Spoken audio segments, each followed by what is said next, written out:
Eu vou falar do texto, e aí, Terezinha já está aí também. Vou falar do texto, e aí depois a gente começa, eu passo a palavra para vocês. Não sei se eu vou ler o texto todo, vamos ver o que vai acontecer aqui no ritmo da leitura. O autor está falando da... Opa, peraí. Aqui. A decadência humana. Aí começa com uma citação do Heidegger. É quase que, parece que ele escreve de uma forma enigmática, né? Uma coisa interessante.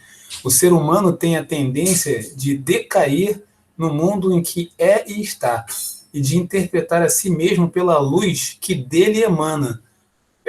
Eu fiquei lendo isso aqui, na verdade, não é muito complexo, não. Está se simplificando, né? A gente olha as coisas a partir das nossas próprias experiências, né? Interpretar a si pela luz que dele emana, a luz que ele emana de mim mesmo. Então eu vou olhar, eu vou interpretar alguma coisa, né? A partir, a gente falou sobre isso uma vez, que a gente entende o que a gente quer, porque a gente, né? A pessoa só consegue ver as coisas, né, a partir do que ela vivenciou, né? Da maneira que ela, é difícil você se colocar no lugar do outro, né? Assim, eu posso interpretar dessa forma. Mas vamos continuar aqui, que esses dois primeiros parágrafos ele faz a distinção. E ele também parece que ele usa uma linguagem, né, como o Davi falou, um pouco rebuscada, mas não é difícil de entender, não.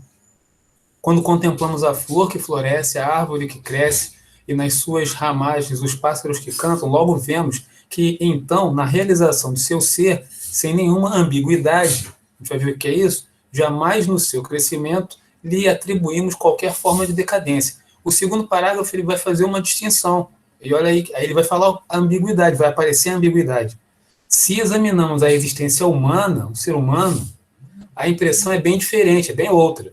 Logo vemos que não cresce nem floresce como os demais seres, aqueles que ele se referiu no primeiro parágrafo.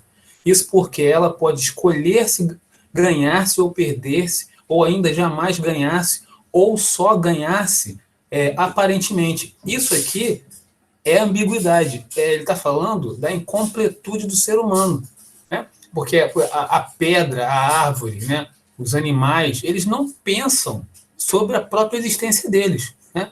Nós, diferentemente, a gente lança um olhar sobre a nosso próprio caminhar, a gente reflete, a gente faz escolhas, a gente tem condições de fazer isso, né? Criticar e analisar e debater e construir um outro pensamento, ver a realidade de outra forma, né? Isso que ele quer dizer que é ambíguo isso, porque tem as interpretações distintas, né, que geram confusão, né, geram polêmica. Então, né, no nosso mundo, né, tem essa questão. Ambiguidade, a gente pode traduzir como isso. Aí no primeiro, no tópico 1, ele exemplifica mais, ele esmiuça mais isso essa diferença que ele está falando. Essa situação de risco, de ganhar-se ou de perder-se, chamamos de decadência. Aí ele está tratando aqui a decadência não no aspecto só da degradação, né, mas a decadência no sentido dessa pluralidade, essas possibilidades, né, múltiplas possibilidades. Por isso que quando eu estava lendo texto aqui, eu lembrei da música também. Minha esposa falou dessa música, eu falei, caramba, essa música tem a ver com o texto que eu vou dar na próxima aula. Na palavra decadência, a preposição de revela um pré-conhecimento de nosso ser, atestando que é totalmente diferente dos demais seres. Eles são, nós devemos ser. Somos um poema apenas começando, inconcluso, inquieto, insatisfeito. Os demais seres, animais, plantas, pedras, são completos na clausura de seu ser. Quer dizer, não pensam sobre eles mesmos, né? Nós somos abertura, estamos na incompletude do ser e temos que procurar o sentido fidelíssimo da existência. A gente está fazendo isso, de certa forma, quando a gente vai conversando sobre as coisas e vendo as perspectivas uns dos outros aqui, né? A gente está refletindo sobre a realidade, né? Quando a gente começa a fazer isso, a gente começa a mudar o nosso olhar diante da realidade. Como vimos, como ele fala, eu uso uma palavra aqui, né, rebuscada, viandantes no deserto, como caminhantes, né, estamos como se fôssemos viajantes no deserto, deixamos-nos, no mais das vezes, seduzir pelas miragens do mundo. A todo instante nos damos conta de que os olhos, os ouvidos e a fala nos enganam e erramos. E aqui, né, eu posso fazer até uma referência a uma coisa que acho que foi a Giovana que falou do mito da caverna. Aqui, nesse número 2 aqui, ele está fazendo uma alusão a esse mito da caverna, quando ele fala aqui, ó, deixamos-nos mais das vezes seduzir pelas miragens no mundo. As miragens no mundo são as sombras da caverna, né? Que as pessoas estão presas lá, né? O fogo reflete a imagem dela na parede e elas acham que aquilo que está na parede lá é verdade, né? Mas são simulacros. Né? A todo instante nos damos conta de que os olhos, os ouvidos e a fala nos enganam e erramos. Então ele está querendo trazer para a gente aqui a possibilidade de a gente usar os sentidos, mas a gente aprofundar a partir da nossa percepção, da nossa razão, né? Da análise das situações, dos fatos. Né? Esse é o exercício da filosofia. Então ele usa aqui um fragmento aqui do Parmênides. Não sigais os olhos estúpidos, não sigais o ouvido ruidoso, nem o falatório, mas examina tudo somente com a força do pensamento, aqui, usando a razão. Né? A filosofia usa a razão para análise da realidade, né? Não fica só na questão dos sentidos. Então, aqui a gente está fazendo um complementa o outro. Né? De fato, nossos olhos e ouvidos estão no turbilhão do mundo, desde sempre entulhados de sons, ruídos, imagens indistintas e até pensamentos. Clareira de luz se emaranha num cipoal de preconceitos. Ele usa uma linguagem difícil, mas ele está falando justamente disso, né?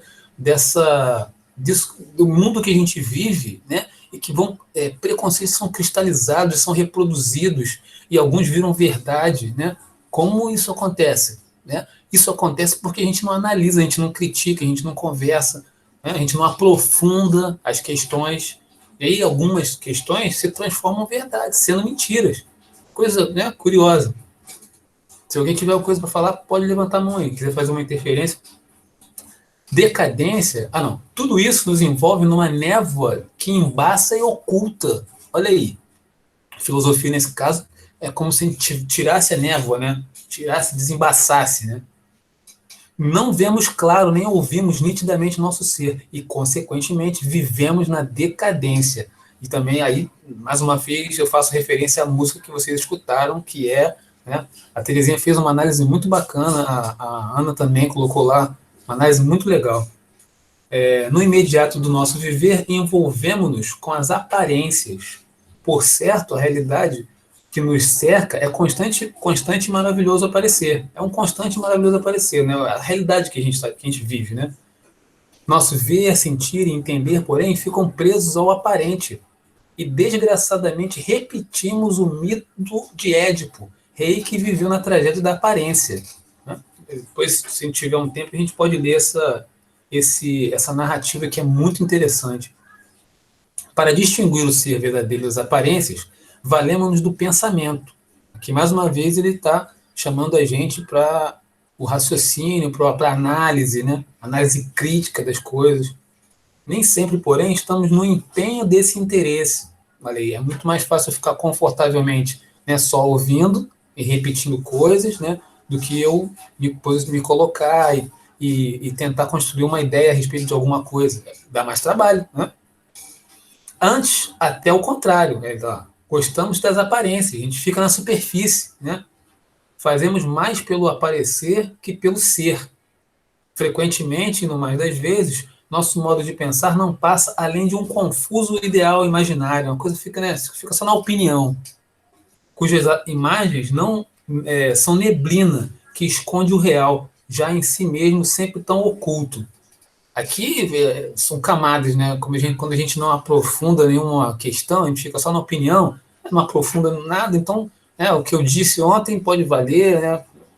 Se a gente aprofunda, a coisa fica diferente. A gente vai chegando num ponto que, peraí, a gente chega, pô, isso aí tem alguma coisa errada aí, né? Se a gente começar a conversar sobre questões, né?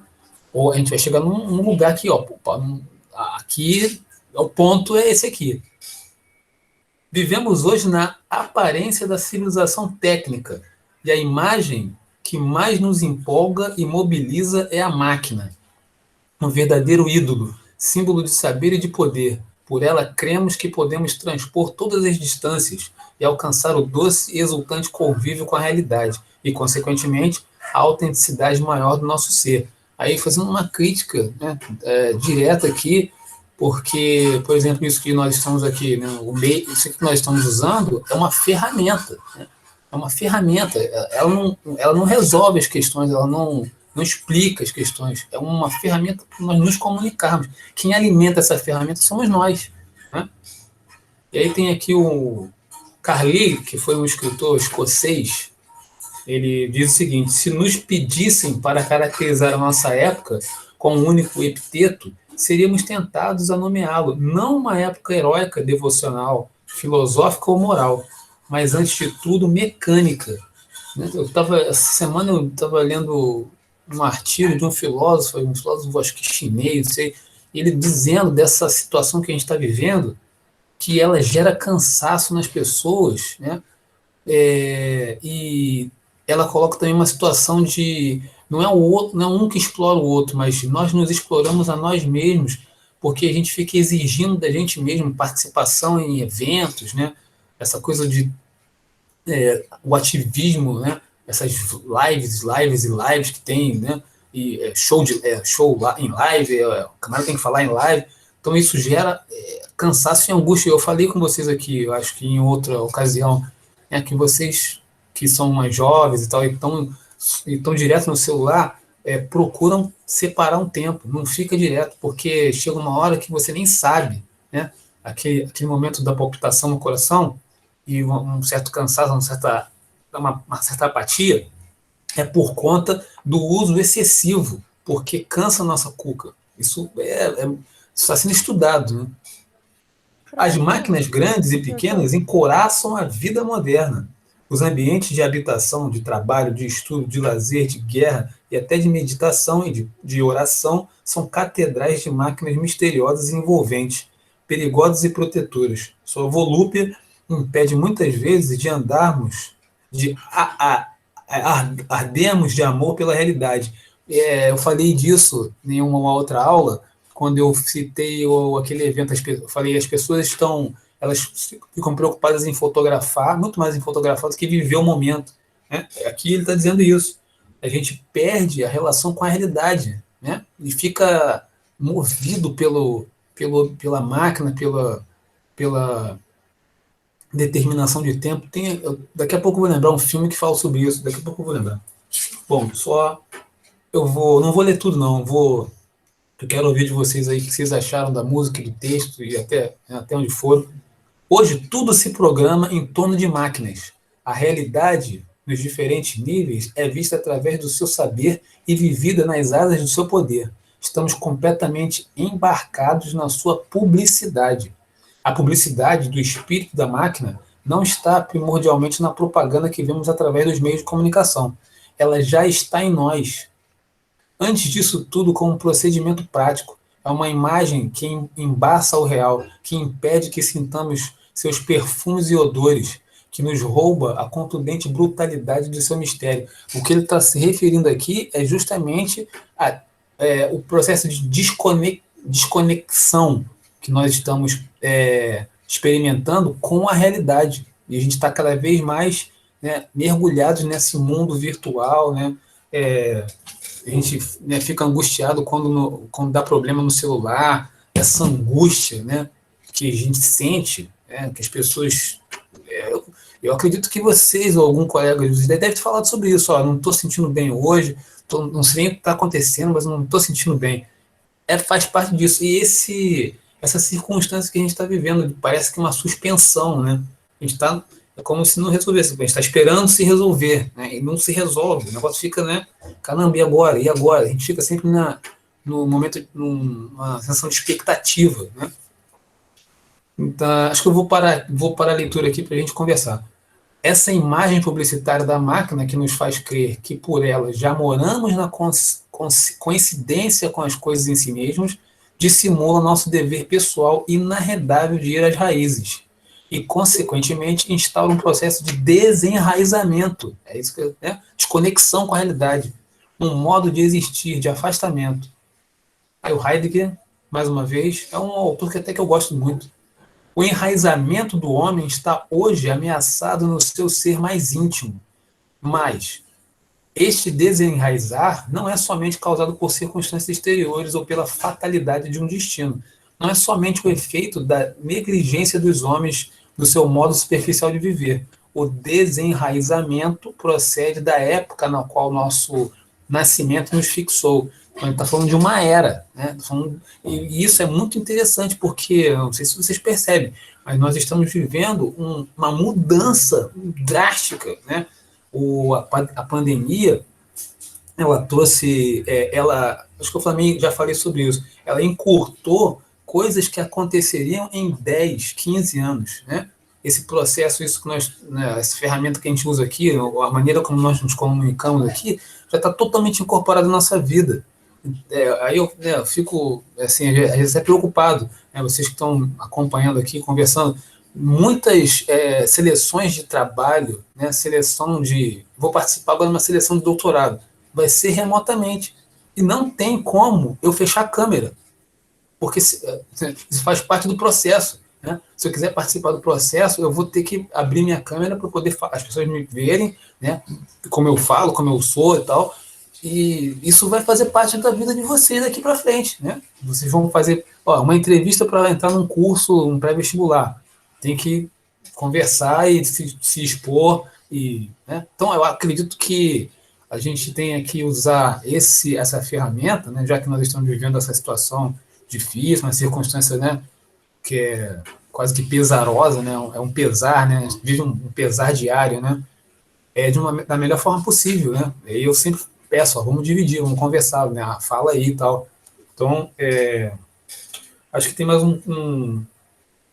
um parágrafo aqui que é interessante. O desenraizamento não nos leva à inércia nem à inatividade. Ao contrário, promove agitações desenfreadas, expande-se numa curiosidade multidimensional. O curioso não se interessa por transformar-se e diferenciar-se. Apenas busca, nas mudanças incessantes da novidade, preservar e manter o obscurecimento do seu dever ser. Então, isso aqui que ele está falando é muito interessante. Parece que me parece enigmático, mas ele está falando desse desenraizamento, dessa desconexão, que na verdade não ajuda a gente a se transformar. A gente tem que desconectar para se transformar. Parece que é louco isso, né? Mas se você se desconecta um pouco, né, e você busca uma leitura, né, escutar um som, né, produzir um texto, para depois, então, é como se fosse uma elaboração da experiência. Né? Você não consegue elaborar a experiência se você ficar plugado o dia todo, só vendo coisas, só vendo, vendo, vendo, vendo. Você precisa desplugar. Né? Desplugar, na verdade, eu acho que hoje é a revolução. Né? Você desplugar um pouco para poder ver as coisas, né? Conversar com as pessoas, né? Que estão perto de você, né? Para você poder elaborar coisas. Porque senão, né, você fica repetindo, né? Você não analisa, você não critica, você não aprofunda. Né?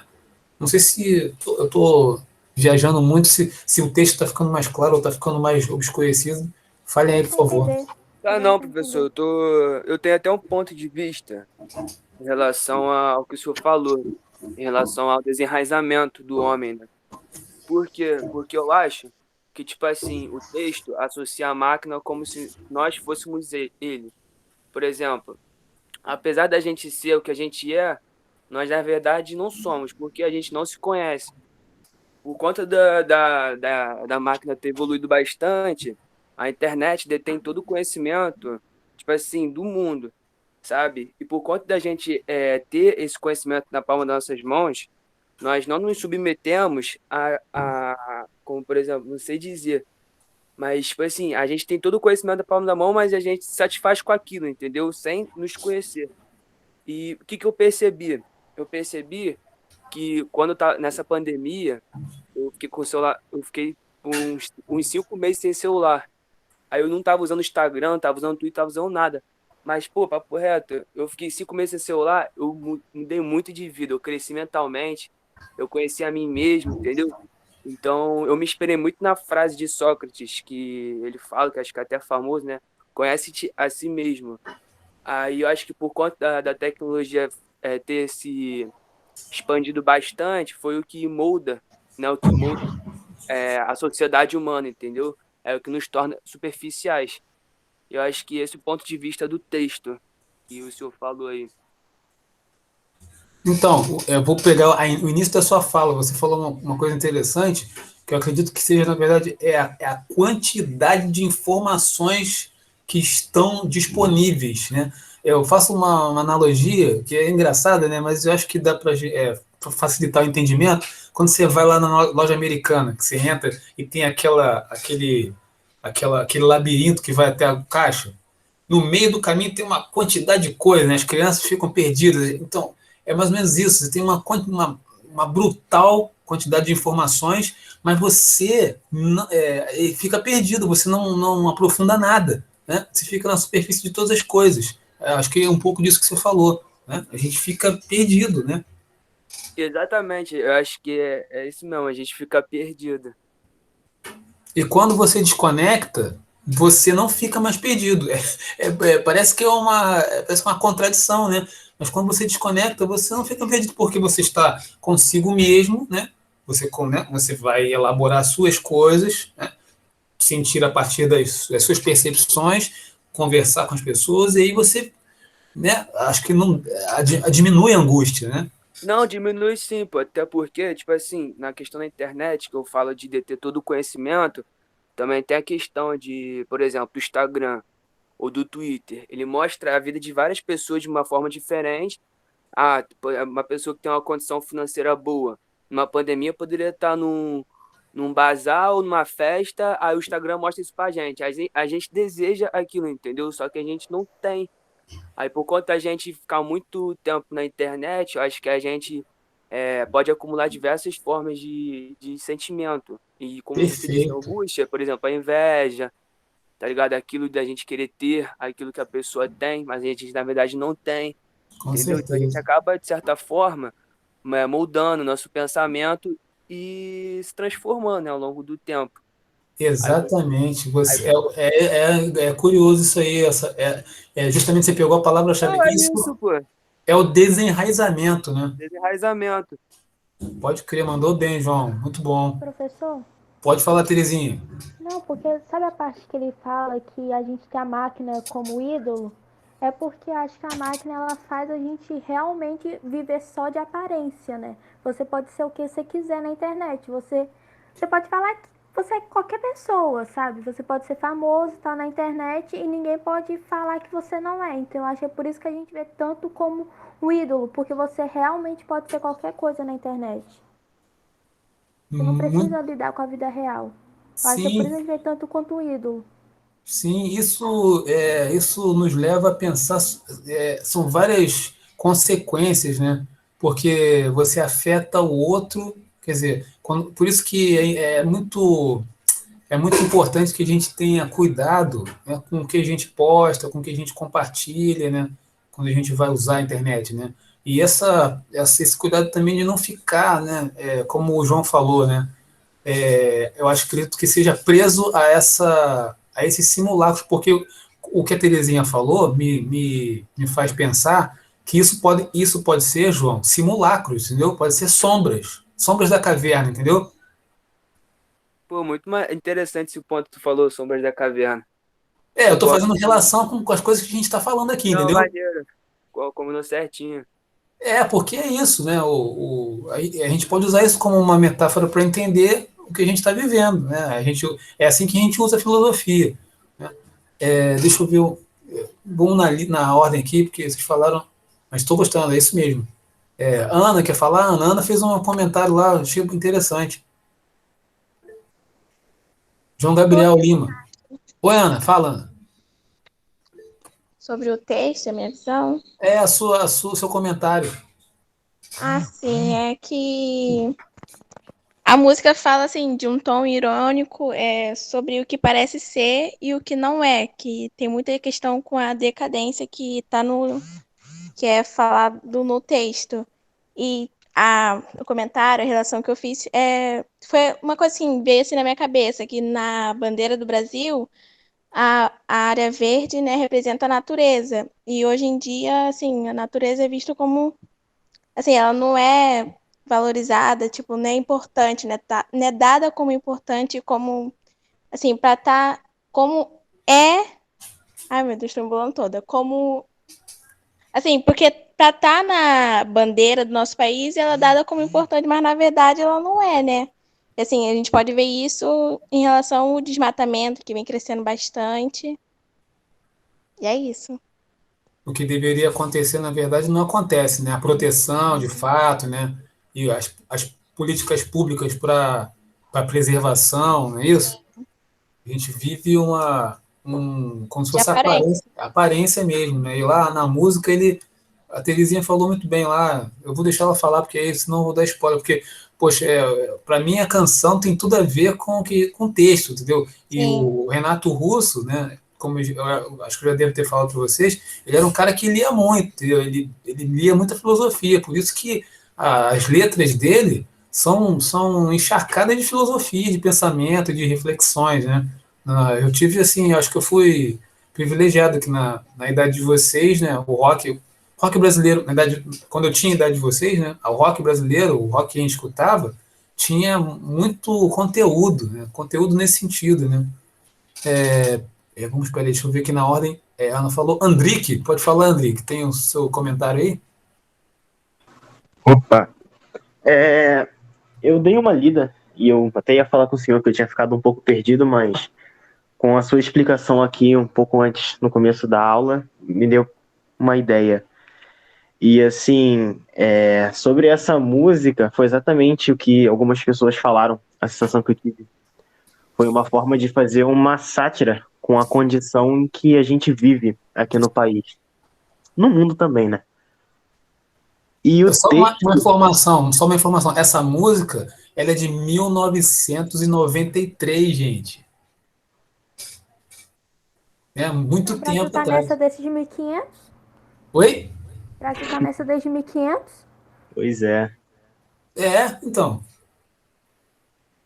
Então, assim, acaba se tornando uma coisa temporal. E aí, então, com essa leitura, fala justamente sobre isso, né? Sobre a questão das máquinas, também que o senhor tinha mencionado sobre o fato das pessoas estarem acabando presas e se tornando parte da máquina.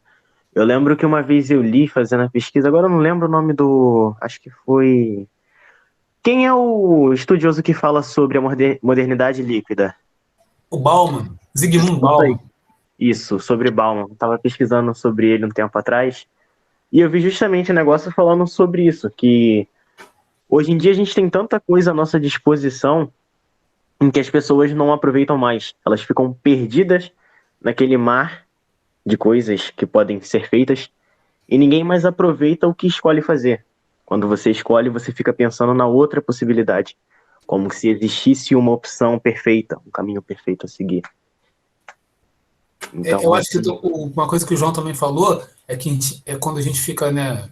Você fica lá vendo as timelines, ou então, não sei, Instagram, não sei, você cria-se a ilusão que você não está fazendo, né? Que você não está. As outras pessoas estão vivendo, você não, né? Isso é uma mentira, né? exatamente, exatamente. Então isso acaba te levando a entrar no mesmo jogo, né? Ou você inventa mentira para poder parecer legal, como outra pessoa que você quer ser, ou você se consome por conta dessas coisas. Ou Então, até mesmo assim, a questão de se padronizar, mano. Que, por exemplo, eu acho que a questão da padronização vem muito socialmente, mas vem também mediaticamente, ou seja, por conta da mídia que transforma as pessoas no que são hoje, tá ligado? Como a questão da padronização. Se uma pessoa se veste dessa forma, se uma pessoa corta o cabelo de tal forma, se a pessoa faz a barba de tal forma, aquela pessoa vai ver que tá pô, rendendo, sei lá o quê, e várias outras pessoas vão querer imitar, como por exemplo o Gabigol, o Neymar, que tem um corte moicano, a pessoa lá vai ver achando que vai se dar bem e acaba se moldando naquilo, tá ligado? Tipo esse corte do Davi aí. Quê? Não escutei? Tipo o corte do Davi. Se mesmo. Eu lembrei agora de uma música de uma banda chamada Titãs, que é A televisão me deixou burro, muito burro demais. Aí ele fala sobre essa coisa, né? Da prisão. O Né? Celso tá chamando o David de burro porque ele cortou o cabelo igual do Neymar? Não, eu tô falando que o corte tá bacana. Ih, David. Eu acho que sim, né? Mas outra tá coisa, bom. eu acho que essa questão, tipo, é isso aí, tipo, idolatrar alguém, sabe? Não chega a ser uma alienação. Como é que é o nome? Alienação. Alienação. Alienação. Isso, tipo, eu acho que isso é uma coisa, tipo, de idolatrar, sabe? Eu acho isso gostoso, eu acho bem interessante você, tipo, idolatrar alguém ao ponto de cortar o cabelo igual e a pessoa em si, tipo, motivar, sei lá, quantas crianças, sabe? Eu acho isso interessante. Eu não sei se isso é um ponto, tipo, de vício ou de maldoso da mídia, né? Não internet, mas da mídia. Eu acho isso muito interessante. Tipo, eu acho mesmo. Porque você pode ter o lado positivo, né? Por exemplo, quer ver uma coisa que você falou que a gente pode pensar? Foi até um ator que faleceu há pouco tempo, que fez o Pantera Negra. Quer dizer, Tô ligado. Morreu Então, de câncer, né? para as crianças, aquilo pode ser uma imagem positiva de valorização, sacou? Então tem esse lado positivo também, né? O que a gente está aqui discutindo é essa questão de você se aprisionar, sacou? Aí não, né? Isso vai, né, criar um problema, né? E gerar coisas, porque cada um, né, sente de uma forma, né, Vitória? Então, eu entendo o que você falou. Tem um aspecto positivo, sim, a gente pode até usar isso. Mas o texto que está falando aqui desse desenraizamento que acontece quando a gente, né, se envolve muito né, e mergulha nessa parada, né? Fala, Arthur. Oi, eu até viajei aqui, calma aí. Eu queria falar, né, do negócio que você falou que a gente tá muito na superfície das coisas e acaba criando sentimento de angústia, de não sei o quê. Mas eu também acho que a partir do ponto que você começa a se aprofundar, entender certas questões, você também tem esse sentimento de angústia, de tristeza, que, tipo, você vê a situação, tipo, degradante que tá aquilo, sabe? Quando você sai da caverna, seus olhos ardem. Então, acho que tem muito disso também. Com certeza. Tomar consciência das coisas é doloroso, né? E da música também, eu achei muito legal o jogo que tem, tipo, com a ironia e as conexões que tem, tipo, a brincadeira, né, que ele fez com o nome da música, o vídeo e a contradição que é dita na letra, né? Porque o nome da música é Perfeição, aí o vídeo tá, tipo, tudo bonito, tudo num campo florido, como se fosse tudo perfeito, mas na letra ele, tipo, joga diversos problemas, diversas situações e faz uma crítica também de que as pessoas estão na superfície, né? Se importam com as festividades, com os feriados, tudo nesse ponto, mas não se importa com o que realmente afeta elas, que é a falta de saneamento básico, a situação política, essas coisas, estão mais preocupadas com quem vai ganhar o jogo de futebol. Exatamente. É muito interessante. Achei muito legal. Pode falar, João, depois Tereza, depois tem uma ordem aqui, o Davi vai falar depois. Fala aí, João. Até porque, tipo assim, a questão do que o Arthur falou, o título da música é Perfeição, mas do que se trata mesmo são as imperfeições que tem na sociedade como um todo, que no texto não, na música, ele critica de várias formas as questões sociais, o trânsito, a política, as corrupções, a falta de infraestrutura, falta de investimento na educação dos jovens, tudo mais, tá ligado? E a minha relação com a música, o texto, porque tu perguntou, eu acho que eu não respondi, é que eu acho que por conta da Revolução Industrial que ocorreu toda essa, né, eu não sei como dizer, essa destruturação, desconstrução, desenraizamento da própria sociedade, entendeu?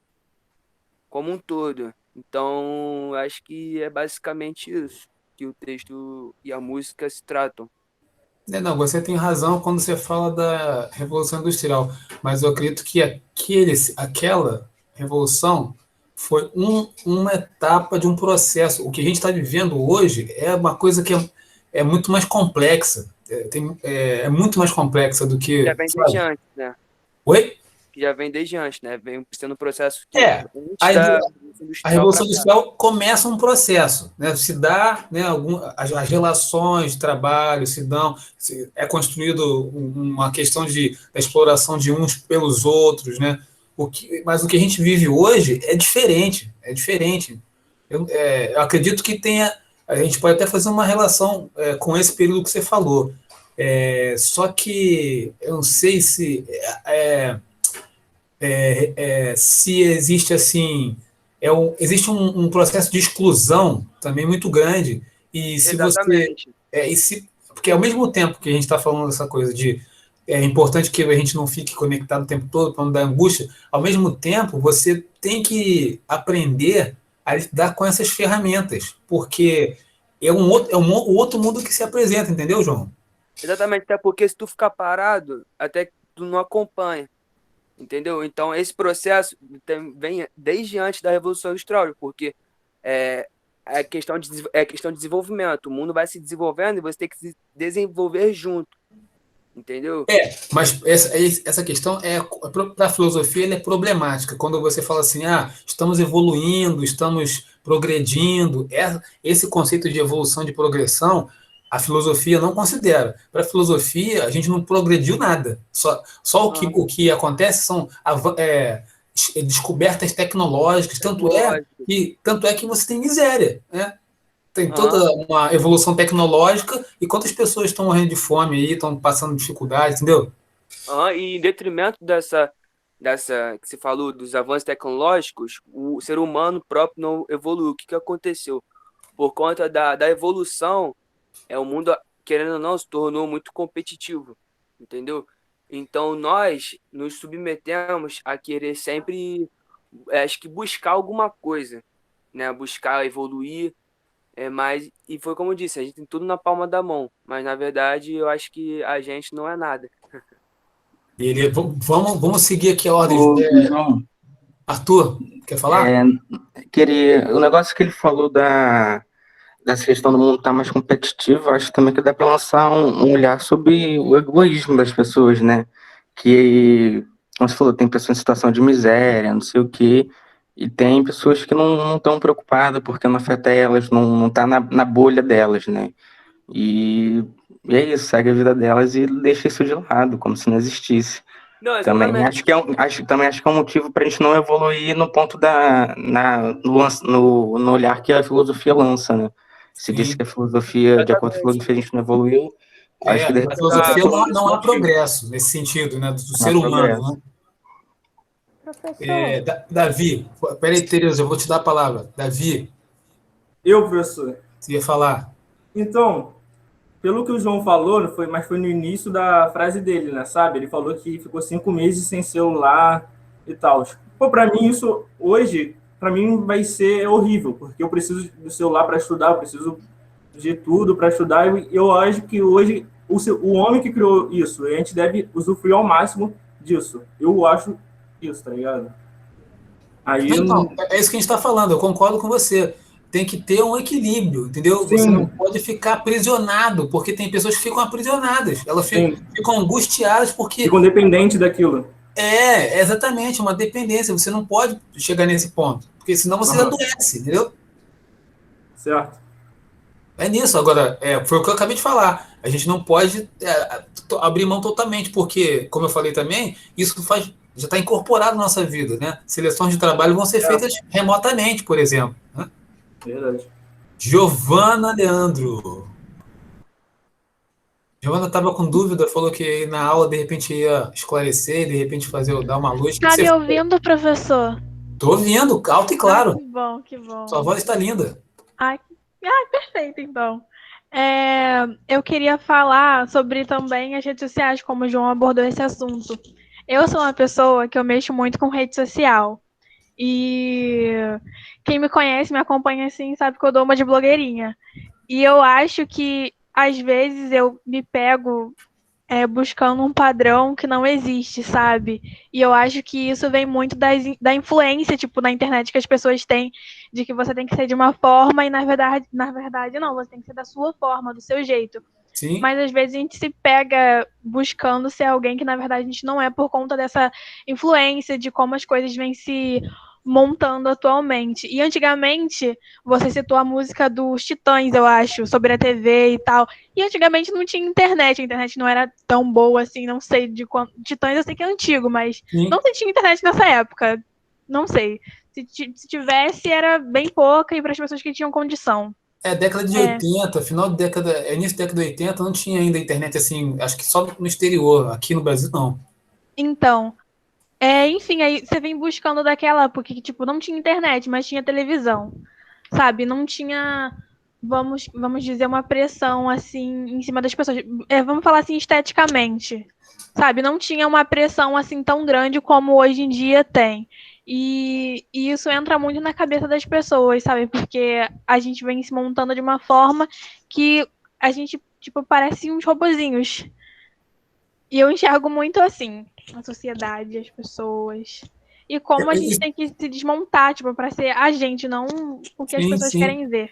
Mas isso que você falou agora, por exemplo, na década de 80 não havia a internet, né, não havia essa rede, mas havia já a indústria cultural, que ela fazia um pouco do que você está falando. Existiam padrões de roupa, de comportamento, veiculados pela mídia, pela indústria cultural. Aí, por exemplo, a indústria cultural ela pegava um comportamento revolucionário, assim, por exemplo, Woodstock, né, na década de 60, né? Ou então, melhor falando, Jovem Guarda aqui no Tropicalismo, no Brasil, década de 70. A indústria cultural depois pegou isso e transformou em moda, né? É como, vou dar um outro exemplo, a banda de rock Ramones. Hoje em dia você vê gente com camisa, como se fosse uma marca, né? Quer dizer, já passou um pouco mais... Sim, tinha Nirvana. Nirvana era muito moda. Todo mundo usava a blusa da Nirvana. Pois mas era um movimento, entendeu? Era um movimento de rock, uma atitude, tal. O camarada estava propondo outra forma de vida. Do AC/DC também, todo mundo usava, mas ninguém sabia, tipo, o que era. O que a tá indústria na moda, cultural. Exatamente. E o pessoal fala que a moda é uma coisa, tipo, que não evolui, mas ela volta. Tipo, antigamente, tipo, anos 2000, assim, tinha uma moda, essa moda agora tá voltando de novo. Eu acompanho muito moda, eu queria fazer faculdade de moda. E agora a moda dos anos 2000 tá voltando de novo. Tem muita gente criticando, mas, gente, moda é uma coisa que ela sempre volta, ela vai e volta, sabe? Não vem se criando, é uma coisa... Porque faz parte da cultura, exatamente. Né? A gente já falou sobre isso. Mas ninguém merece a moda de 2000, gente. Eu acho legal, eu gosto. Eu particularmente gosto. Depende, assim, da roupa, mas eu acho legal. Mas né, isso é interessantíssimo, né? Porque a gente vai percebendo como é. Isso que você falou aí, a fala da Giovana, é muito interessante, porque aí, Giovana, você se percebe, né? É importante que a gente se perceba, né, o que a gente está fazendo, porque aí a gente, peraí, eu estou fazendo isso, né? Porque se você faz sem questionar e sem discutir, você segue fazendo aquilo, reproduzindo aquilo, nem se percebe, né? Então vamos para. Muito bem, Giovana, obrigado. Gustavo Mendonça. Boa tarde. Depois o Gustavo, depois de você, eu vou deixar a Terezinha falar que ela tá com a mão levantada, senão ela vai esquecer. Fala, Gustavo. Vitória também tá. Vitória também. Fala, Gustavo. Tá bom. Então, Celso, meu comentário sobre a relação, né, do texto que você enviou com a música. Primeiro eu disse que na música, né, é claro que mostra a crítica à sociedade, né, brasileira, enfim, a imperfeição dos seres humanos. E já no texto, eu acho que fala mais sobre...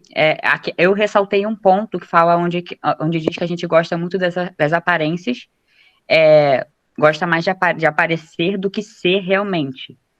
Então, a relação que eu tirei disso é que a nossa realidade é meio que maquiada, fazendo tudo parecer perfeito, sendo que tá, sabe, um caos na sociedade, na conjuntura. Então, eu acho que a música tem muito essa perspectiva de denúncia, denunciando a realidade brasileira, a conjuntura brasileira. Então, essa é mais ou menos a relação que eu encontrei. Muito bem, Gustavo, sensacional. Vamos para Isaac Murta. Murta é libanês, alguma coisa assim, não? Pô, não sei não, sei que veio aí, pra minha família aí, e aí foi isso. Depois você pesquisa. Deve ser, acho que é alguma coisa de árvore, sei lá, um negócio assim, alguma coisa que falaram. Tá, pesquisa e fala pra gente depois qual é a origem. Tá bom, pode deixar. Diga aí tua fala aí. Então, o texto, né, que você tinha passado lá, eu li e tal, achei maneiro, e vi, né, essa crítica, né, da decadência dos valores e princípios, né, humanos, e uma parte que me chamou muita atenção também do texto, foi essa parte aí que a maioria já falou, né, de você parecer, tipo assim, as pessoas hoje estarem mais preocupadas com parecer do que ser, né, e a gente associa isso às redes sociais e a gente vê que, tipo assim, a gente pega uma imagem das pessoas que, tipo assim, elas querem passar, entendeu? Que estão vivendo a melhor fase, a melhor época da vida delas. Tipo, a todo momento elas estão felizes, mas às vezes, muitas das vezes elas acabam, tipo assim, são as que mais estão enfrentando problemas e tal. E hoje em dia a preocupação é mais disso, de você expor para as outras pessoas. Você tem essa necessidade, acaba criando essa necessidade de expor para as outras pessoas que você é o mais feliz, entendeu? E, Pode falar. e também, tipo, em relação à música, né? Porra, a música, Renato Russo, cara, é um gênio. Tipo, não tem como, entendeu? É ironia, tipo, desde já do nome da música, né? Que é perfeição, só que ele fala sobre todas as imperfeições, né? Que já foi, tipo, isso de antigamente até hoje em dia também que se encaixa na sociedade atual. E assim, a música serve como crítica musical, a música que só falam de amor e de perfeição, a música serve também como crítica ao governo, né? Tanto da época da música também, né? Dos anos 90 e tal. Se eu não me engano, era com o Fernando Collor, eu depois acho que o vice dele assumiu, que foi o Itamar Franco, Isso. mas era um período ali que eles estavam também, o governo estava bem difícil ali, estava bem decadente e tal. E no final, né, da música, ele tem os trechos lá, né, que dizem sobre essa perfeição de um dia, essa esperança de um dia voltar, né, a essa perfeição. E eu estava vendo também que antes a sociedade, né, o homem, ele era perfeito porque ele vivia sobre um governo perfeito. E a partir do momento que ele decide se autogovernar e se tornar independente, entra aí a imperfeição, entendeu? E Interessante isso aí. eu estava vendo também, eu achei isso interessante. E eu acho que para a gente conseguir voltar a ter essa perfeição, o homem ele tem que assumir, entendeu? Para ele mesmo que ele não é capaz de se autogovernar e se tornar independente, entendeu? Tipo, eu tava vendo esse texto e tal ali e, pô, é só isso, tá ligado? A música, ela é fantástica, a Renato Russo é fantástico, o texto também é brabo demais, e é isso. Legal. Eu lembrei de uma coisa que não sei se vocês já devem ter visto isso no Facebook, são várias pessoas, assim, começa com uma moça, ela fotografa, aparece o rosto dela sorrindo. Aí depois o plano abre para a casa dela. Aí ela tá angustiada porque o marido não tá olhando para ela. Aí o outro que vê a foto dela tá num café, aconteceu alguma coisa, acho que caiu o copo, não sei o quê, aí ele fotografa o copo, mas ele fotografa só o recorte, né, do copo caído. Aí uma outra pessoa que vê, acha aquilo bacana e vai reproduzindo. Então, são recortes, né? São pedaços de instantes da vida. Você não pega a vida toda, né? Isso que o João falou, que você está falando aí, né?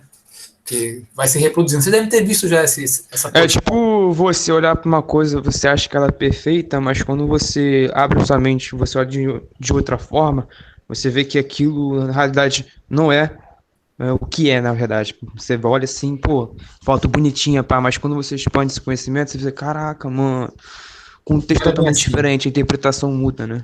É muito mais Exatamente. complexo, né? Sim, a realidade é mais complexa. Ela não cabe, né? Não cabe numa foto, nem numa palavra, né? Então, Isaac Murta falou Isadora de Oliveira. É isso? Olival, perdão. Isadora. Boa tarde, professor. Tudo bem? Tudo. Eu fiz uma relação em relação a esse negócio de que a gente não pode acreditar no que a gente está vendo, essas coisas. Porque antigamente as pessoas costumavam falar assim, eu só acredito vendo. Mas hoje em dia não é bem assim. Hoje em dia uma foto é montada na internet e jogada para as pessoas, né, fake news, e as pessoas acreditam naquilo muito facilmente. Por exemplo, outra situação, os políticos antigamente, né, eles construíam a imagem dele fazendo ações, indo falar com o povo. Hoje em dia, eles podem pegar simplesmente uma foto deles fazendo alguma ação e jogar na internet. Quem acreditar naquilo, acredita, mas eles podem muito bem não ter feito aquilo. Sim. Basicamente isso. E em relação à música, eu liguei muito à situação da pandemia, que, tipo, mesmo a gente tendo recordes de mortes todo dia, às vezes, quando tem comemorações, né, datas comemorativas, as pessoas meio que desligam o botão dane-se e vão comemorar sem ligar para aquelas mortes. É isso aí. Enquanto, ao mesmo tempo, né, mesmo segundo, pessoas nascem, pessoas estão morrendo. Então, ao mesmo tempo que pessoas comemoram a vida de alguém, tem gente chorando a morte de alguém. Sim. Só que no nosso caso tem muito mais gente chorando, né? É uma coisa muito braba, muito braba.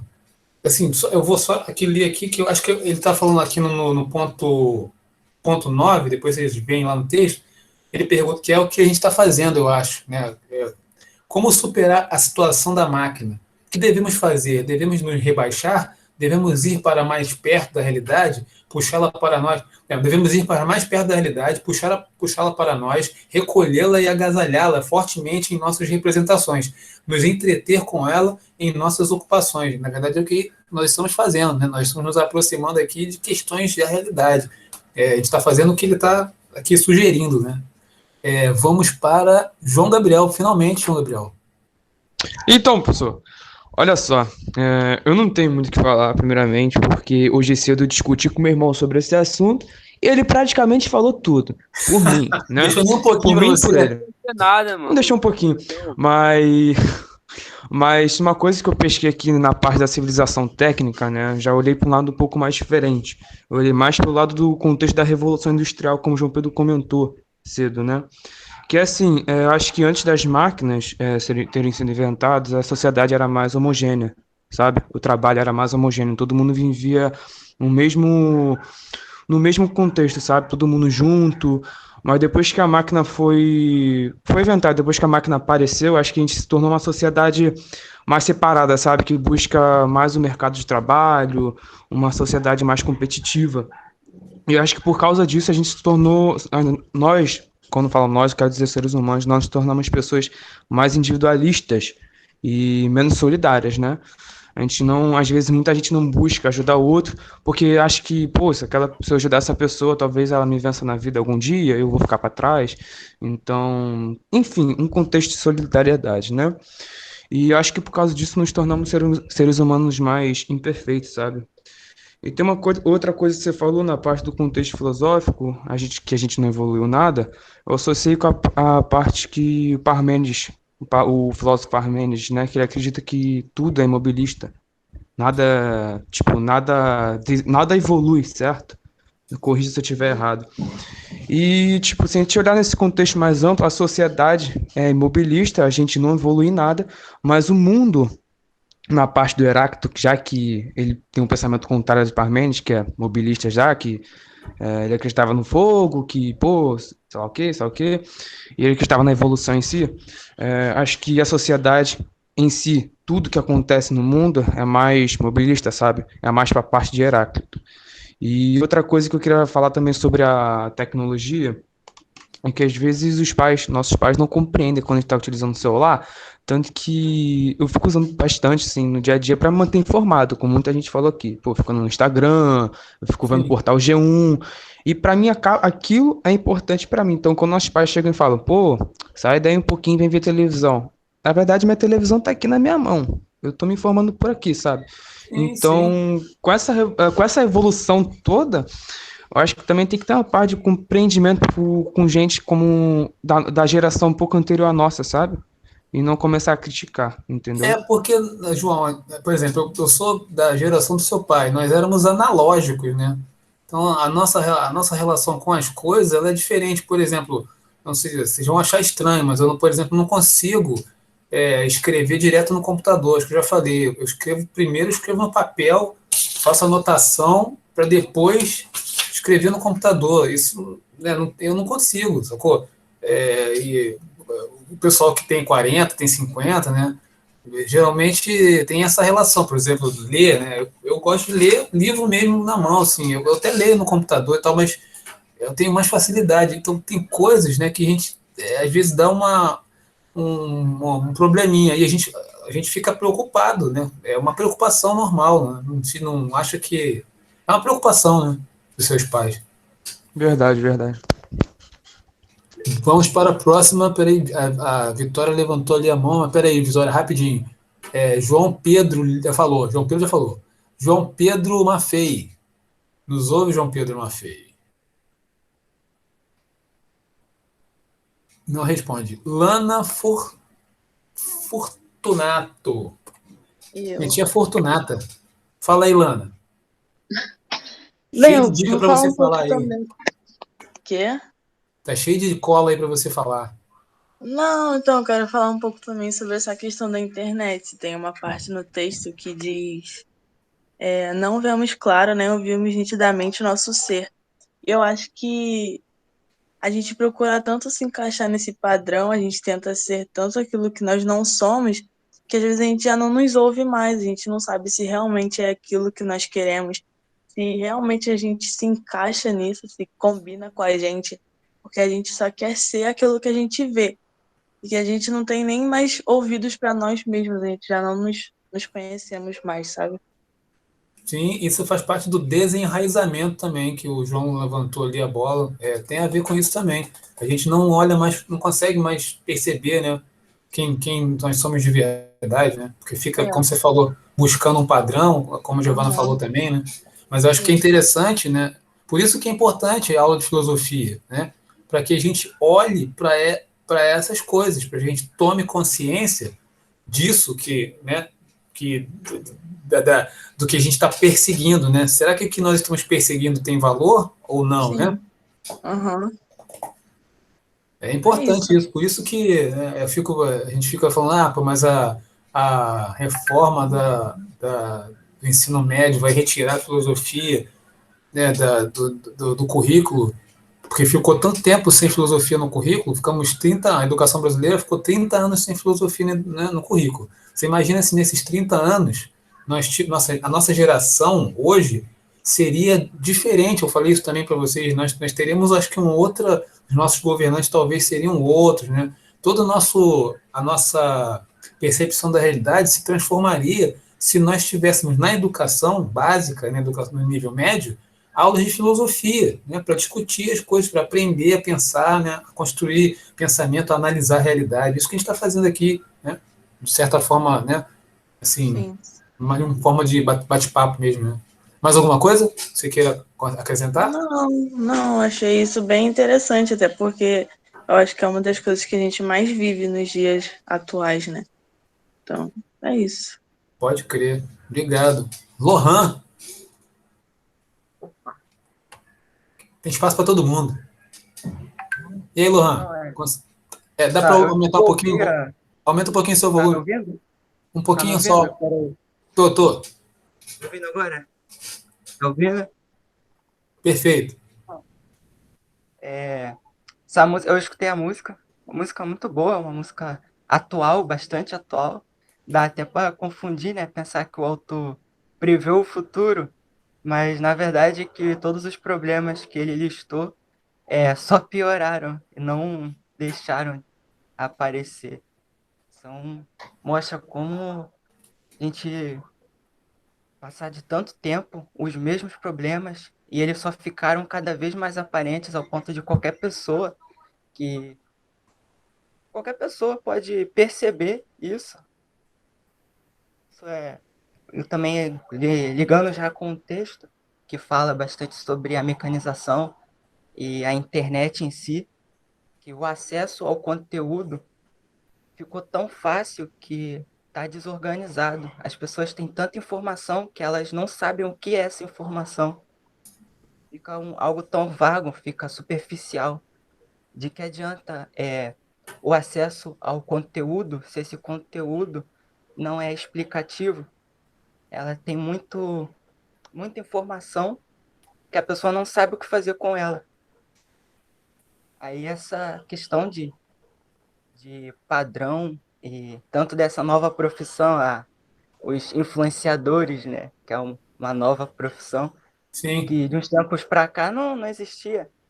E que foi totalmente dominado pela indústria cultural, que agora o influenciador ele é uma celebridade, uma pessoa que há uns 10 anos atrás postava vídeo no YouTube, hoje é famoso da televisão, faz propaganda, foi completamente dominado pela indústria. Então, só um ponto para pensar, né? O quanto a Sim. vida das pessoas se tornou superficial por conta da internet, da A rede filosofia social. ela vai lançar uma desconfiança sobre, né, sobre isso que você está falando, né? É algo muito raso, ficou muito raso, né? Com o tempo se tornou raso. Exatamente. Tem até uma tirinha, acho que eu falei já, tirinha da Mafalda, né? Quando eu não leio, quando eu não aprofundo, eu sou obrigado a acreditar no que me dizem. Então, quando você fala aí dos YouTubers, né? Se você não conferir ali o que esse cara tá falando, pô, esse cara tá falando, né? Peraí, eu vou, né, procurar aprofundar, né? Para saber, né? Não vou seguir Exato. simplesmente, né? E aí fica, como você falou, fica na superfície. Milhões de pessoas. Quer completar mais alguma coisa? Acrescentar? Muito boa a sua fala aí, gostei. Acho que não, acho que eu já falei. A Lana também. Luan, fala com a gente aí, Luan. Tá todo mundo ligado aí, né? Pô, muito bom. Vou conseguir falar não, professor. Anota aí, enquanto você anota aí, a Maria Alice vai falar. Oi, professor, tá me ouvindo? Claro, alto e claro. Que bom. Assim, eu não conhecia essa música, não conhecia mesmo. Aí, quando eu escutei, eu acompanhei logo a letra, né? Porque às vezes o áudio é muito ruim, essas coisas. Acompanhei logo a letra. Aí, nas estrofes, assim, o Renato Russo sempre fala, vamos celebrar, vamos comemorar, vamos celebrar a fome, essas coisas. Eu associei isso muito à pandemia, sabe? Porque a gente vê quantidade de morte por dia, e ainda tem gente celebrando, ainda tem gente fazendo festa, ignorando a Muito triste. quantidade de pessoas que estão, sabe? E eu achei isso bem atual, sabe? A música bem atual, apesar de não ser uma música nova, considerada Sim. nova, né? Tipo, é uma música bem atual, tanto na política quanto em vários aspectos. É porque, na verdade, as pessoas, é assim, eu não acredito que as pessoas estejam comemorando a morte de outros, mas talvez seja uma reação, tipo uma negação, né? Para não ver a verdade, né? Ó, Ignorando. eu não quero encarar essa realidade, né? Isso. Porque a gente apontar o dedo também é fácil, mas a gente procurar entender, né? Por que se dá esse tipo de comportamento, né? Ah, vou para festa mesmo, vou para night mesmo. De certa forma, é Mas, uma Celso, fuga. Oi, Vitória, pode falar. você já pensou, tipo, eu vi alguns comentários de vegetarianos dizendo. Eu não entendi, vegetariano? Desculpa. Não, eu não tô rindo, não tô zoando, é porque eu fiquei nervosa. Aí eu tô rindo. Não, tranquilo. Mas eu já vi comentários de vegetarianos dizendo que o churrasco é uma festa pra comemorar a morte do animal. Tipo, eu nunca parei pra pensar nisso, sabe? Eu adoro comer carne. Tipo, uma coisa que você falou que você acha que não é pra apontar o dedo, mas são coisas assim, por que tem milhões de pessoas morrendo no mundo e você se acha no direito de sabe, indo, se aglomerando, fazendo... Enfim, é a mesma coisa com a carne, sabe? As pessoas que defendem aquela... tipo, é o maltrato, né? O maltrato Sim. que eles fazem antes do... que tipo, o animal nasce pra morrer, tipo isso. Essa é a defesa que eles têm, né? E é isso, tipo, por que vocês acham do direito de fazer um churrasco, sabe? Não, eu uma coisa concordo dessa. com você.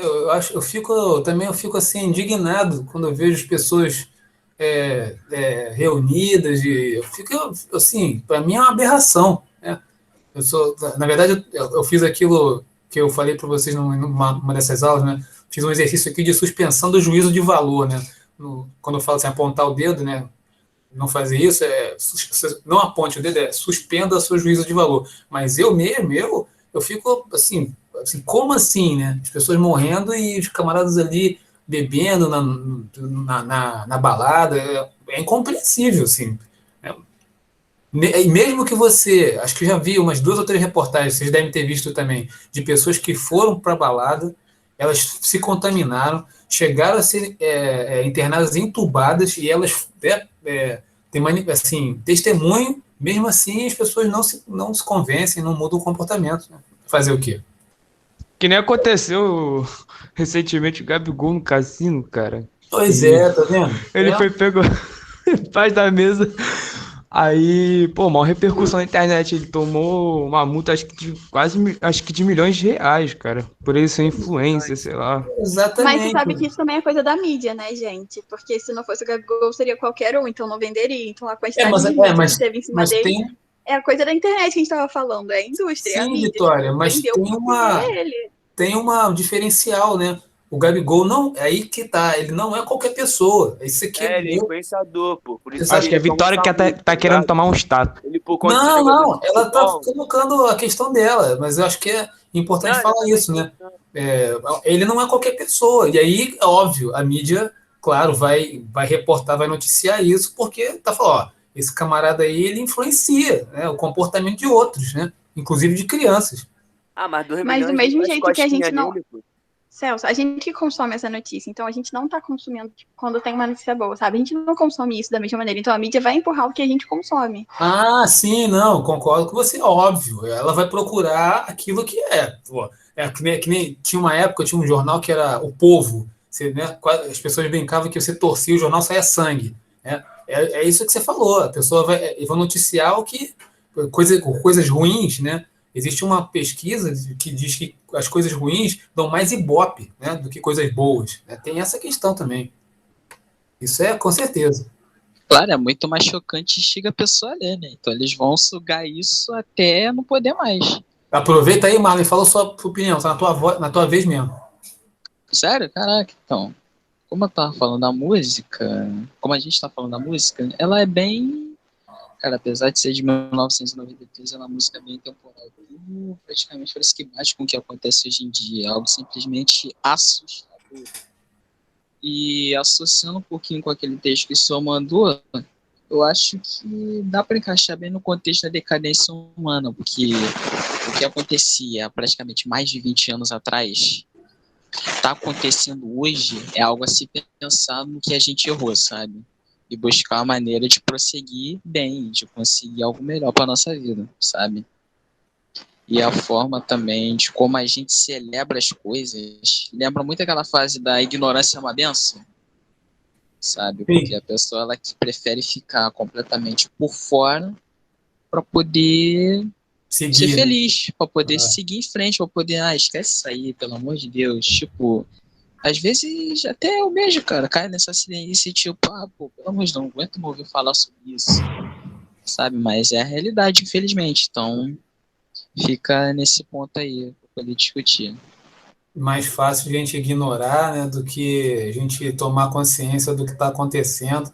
Sim, e como o Arthur falou, né, lembrando o que o Arthur falou aí, quando a gente aprofunda, né, a gente vai ter também é desconfortável, né? Por exemplo, é desconfortável saber que você não é certo em tudo, né? Olhar para você mesmo, como o Heidegger falou aqui no início, né? Ele está falando que é a partir de nós mesmos é que a gente toma, né? Que a gente toma algumas atitudes. Então, não é muito bom você descobrir que você tem alguns defeitinhos, né? Então, né, olhar para si mesmo é meio complicado. Então, né, vamos dar uma... Opa, peraí, né? Opa, peraí, né? Para seguir, né? É isso aí. Pedro César. Professor, eu queria falar sobre o texto. A maioria que eu ia falar já foi meio citado, mas a música era para ser uma coisa bem datada, tipo assim, da época e tal. Mas ele tocou nos tópicos tão presentes em todas as épocas praticamente, que acabou sendo uma coisa bem atual. Ele fala sobre como a humanidade tende ao erro, aquele famoso errar é humano, da arrogância que eles apresentam. E, a parte que eu achei mais semelhante com o texto é como a humanidade tende à autodestruição, como ela se... Por mais que, por exemplo, falem que a culpa é de internet ou coisa assim tal, o ser humano sempre apresentou essa característica, não sei a palavra correta. Você já falou, né, de autodestruição, né? Mas outro tópico que eu queria falar também é uma coisa que eu vi um tempo atrás, acho que foi um estudo, não estou lembrado direito, sobre a internet, onde ele fala da depressão que a internet trouxe consigo. Pois ela traz muita informação e acelera tantos processos que ela encurta o tempo de resposta das pessoas. Por exemplo, uma pessoa que antigamente tinha que levar meses para fazer algo simples como levar uma informação para alguém, hoje em dia, em 1 minuto, ela já fez tudo isso. E o tempo de reação dela é minúsculo. Isso é acumulado por vários anos. E é só isso que eu quero falar mesmo, não tem nada muito... Você me lembrou uma coisa interessante que eu lembro na juventude, né? Que como não havia ainda e-mail, né, e o WhatsApp, eu me comunicava com os colegas por carta. Então levava um tempo até eu mandava a carta, né? E levava um tempo para chegar lá, vamos dizer, uma semana para chegar lá, né? A pessoa lia e ela não respondia imediatamente, ela esperava um pouquinho, então, e levava mais um tempo para voltar. Esse tempo, né? É uma coisa interessante isso que você falou, tempo de resposta, né? Era até profundo o sentimento que tinha de esperar o aguarde da carta, todo aquele sentimento por trás. Muito legal, a gente podia fazer uma experiência dessa, escrever cartas uns para os outros, depois a gente troca endereço. Hi. Fala Isso, aí, Hi. é raio, professor, mas tá tranquilo. Então, eu não sei se eu tenho muito a adicionar, porque o que eu ia falar, o pessoal já discutiu bastante, mas assim, teve num determinado momento o pessoal falou bastante de uma posição onde a gente se sente incomodado, olhando para a vida alheia e tal, com a questão da internet, e faz bastante sentido. Mas o que me chamou mais atenção, assim, que eu conectei com a música, foi um aspecto que talvez seja oposto a esse, que foi a questão da acomodação. Tipo, o Arthur lá no começo, ele falou da ironia entre o cenário e a letra, que ele tá lá, ele tá falando de todos os problemas, mas o cenário é algo lindo, assim.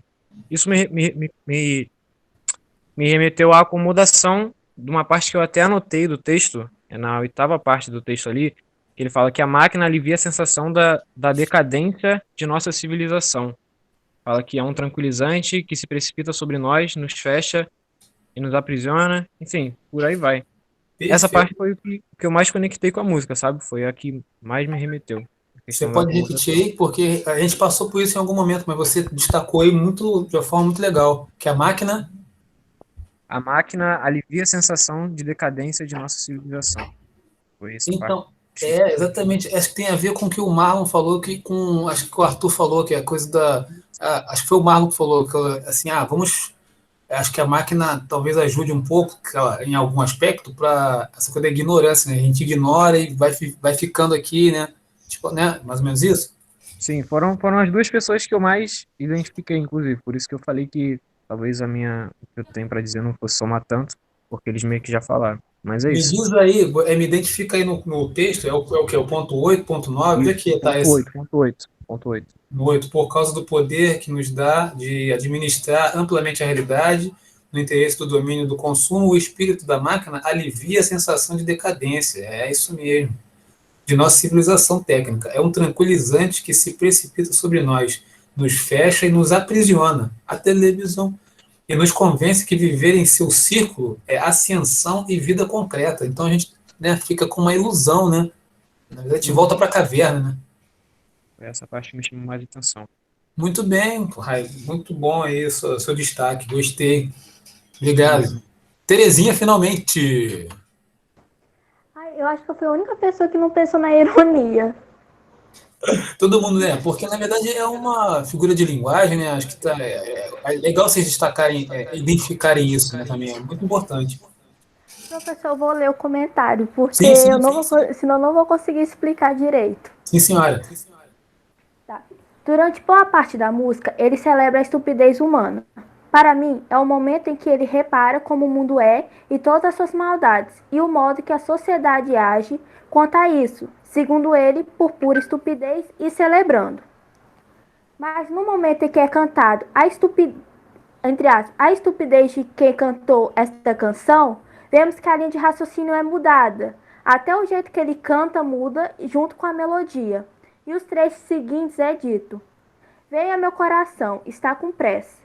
Quando a esperança está dispersa, só a verdade me liberta. Chega de maldade e ilusão. Vem o amor, tem sempre a porta aberta. E vem chegando a primavera. Nosso futuro recomeça. Venha o que vem é perfeição.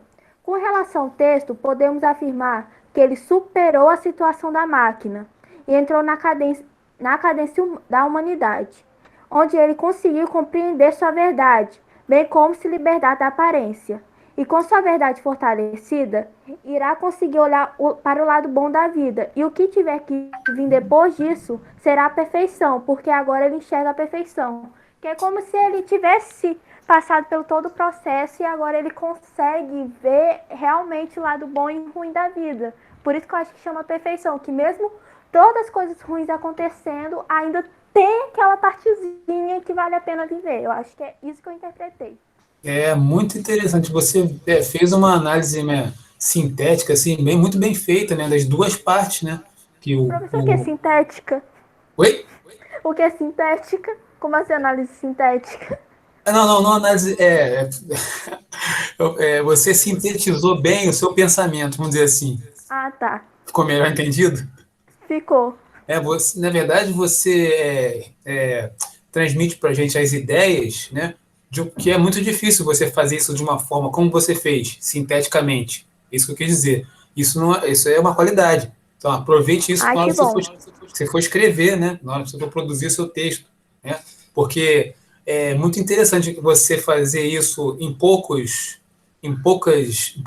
espaço, né? Você conseguir transmitir muitas informações e muitas ideias, que é o que acontece na música. Então, ele tem duas partes. A primeira parte, né, como vocês falaram, é terrível, né?